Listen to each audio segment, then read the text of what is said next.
big games left for English sides. In the FA Cup, Chelsea faces Arsenal, big match for the Gunners.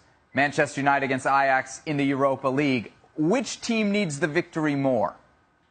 No question about it. Jose Mourinho and Manchester United, they put all their eggs in this basket. They finished 24 points off the top in the Premier League, which is a shocker, really. It's as far behind as they've ever been since the Premier League started. They have to win this game against Ajax. They have to get into the Champions League. Otherwise, there's a big inquest about what went on at Manchester United this season, because they were pretty hard to beat. They were the draw specialists. Often, they were harder to watch.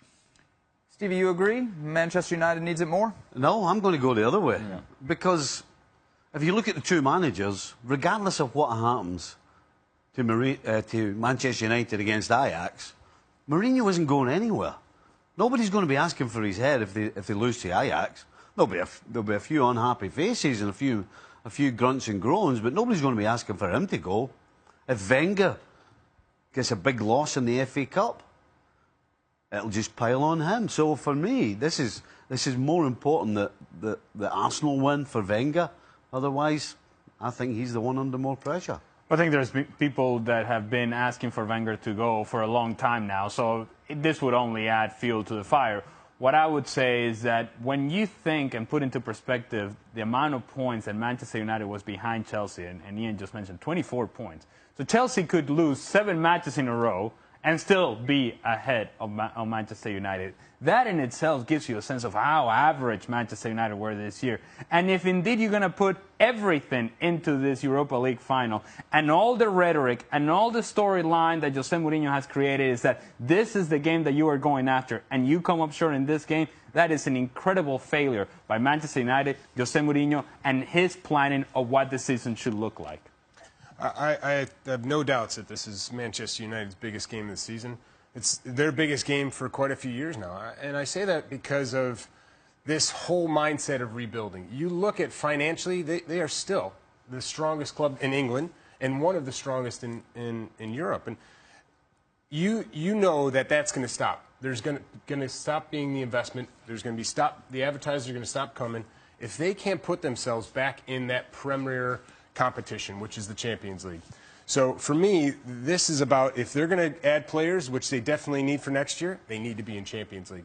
That's why this game is the most important game. So the consequences have got nothing to do with Mourinho, got nothing to do with the team, got nothing to do with what happens on the field. It's all to do with the brand. It's all to do with the brand.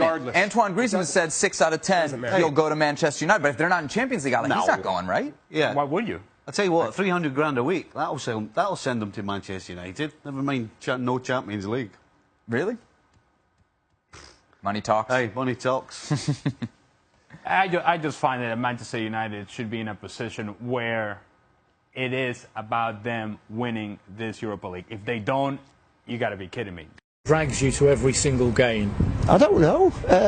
I'm mad, I suppose. It's just I love it. I really enjoy every single game, and I go to. This is something I think about 115.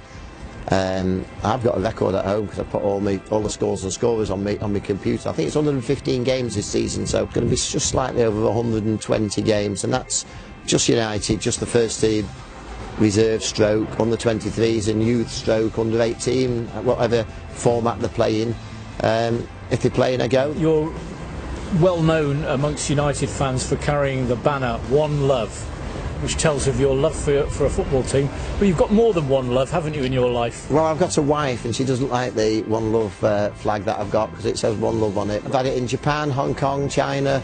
I've got a little flag sewn on for every country I go to, and there's about, I don't know, 30 flags on it. It's been to a lot of countries further. I took it to Australia, South Africa, Canada, America, USA, obviously Russia, most European countries that we've played. Which is your favourite United game of all time?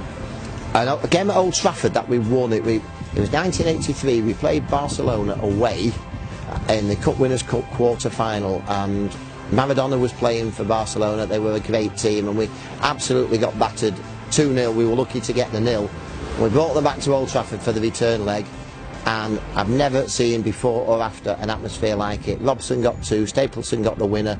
We won 3-0. Maradona was playing for them. Robson absolutely outshone Maradona.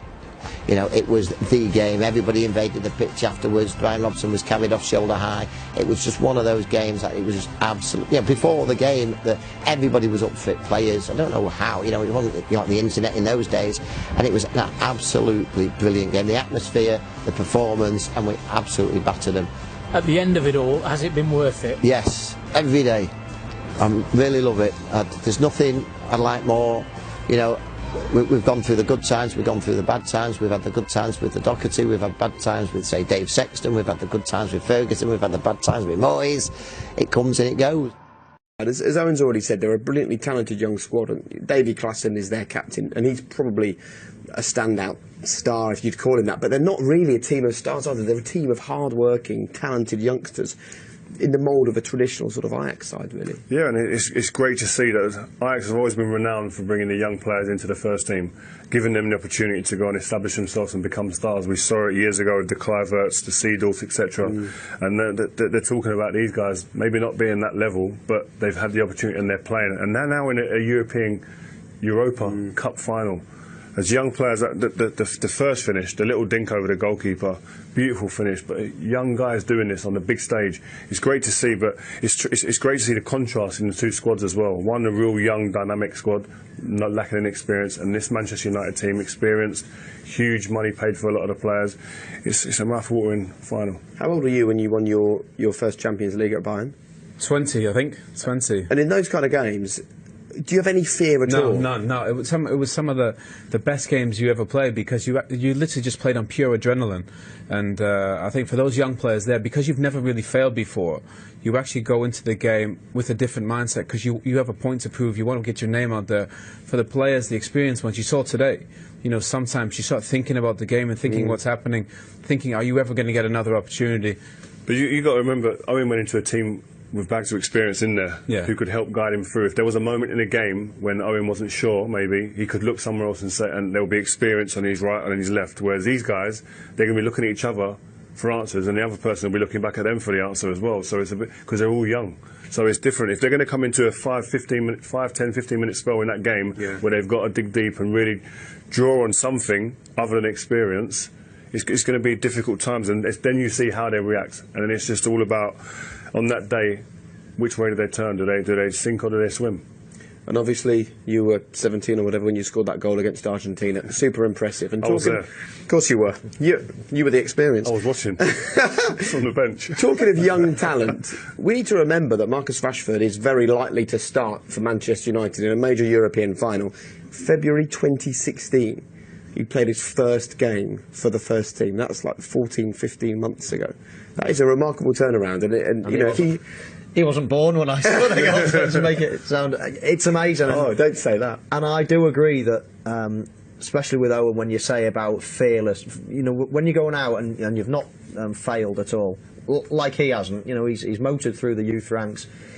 He's then come into the first team, and all of a sudden he scores 2 on his debut, and then he scores 2 against Arsenal in his next game. So straight away he knows, it's like a duck to water. This game doesn't scare me. I can do it in the first team. And Rio makes a great point as well. He's playing with a lot of experience around him, so it's just the perfect combination. He's had a long season. You could say he has played an awful lot of games. I think the most in the Manchester United squad. However, it's not all been, you know, starting. So I'm sure he's got the energy to have a really good game in the final. He's not just a poacher. He's not just a finisher. I mean, you look at some of those goals. That Anderlecht one, that little Cruyff turn for the finish, that wonderful free kick, and then today, you know, that cross. I think his game is evolving, and he's getting better and better as a player. He's not just a centre forward type. His overall game is improving. At 19, to be where he is amazing. I think he needs to be more of a poacher. He's going to score plenty of goals a season. I'm not sure what... 5 Premier League goals this season. I don't know what Rashford's going to be, actually. Can you see him scoring 30 goals a season if he played every game up front? I'm not sure I can. I think he'll grow into that. Stuff. I think he helps other people. I'm not sure he's a cold-blooded... But that's what we were talking about before. I think in football, you've got to define yourself as something. There's not many players in world football other than the two obvious, Messi and Ronaldo, even them, who have everything and are great and excel at everything. You find an area that you're great at, you're a poacher, you score goals, you're a target man, you're quick, you run in the channels and stretch teams. You've got to be great at one of them. And I think he is. And he's great. He's very good at all of them. I'm just not sure he can score 30-odd goals. I think he will. But, he will. Well, we will find out. And I don't want you to feel too old. I've just checked in the notes. Thanks for the brilliant Joel. Marcus Rashford, born in October '97. So when you scored that goal, he was in a nappy. he was like 6 months old or something ridiculous. Right. And I know it'll be a much changed team on Wednesday, Ron, but it's great to go into that final off the back of this. Yeah, I mean, I said the word earlier. Feel good. There's a feel good factor today. Fans have enjoyed it. The players have sort of embellished it, and to be fair, it's also a confidence booster. Yeah. You know, if they'd have got beaten today, regardless of what team went out, there'd have been something downbeat about it. Now there's a big upbeat about it. Just as I would assume, if they win on Wednesday, I would assume there'd be some parade of both trophies. I would have thought. Yeah, it really turns the season around, Lou, doesn't it, if we do win on Wednesday? From what's been a disappointment, it's still disappointing in the Premier League, but it turns the season on its head if we get Champions League football back. Oh, without a doubt. Wednesday, I mean, today has been great, and it does give you that little bit of confidence, but Wednesday, it's all about Wednesday, and that's what Jose's been talking about for the last, month or so, 6 weeks, Ron? Team selection revolving round the game on Wednesday. Players getting back fit, doesn't want to rush them back because he's thinking more about the game on Wednesday. And everything has been geared to that, man, because the manager knows the importance of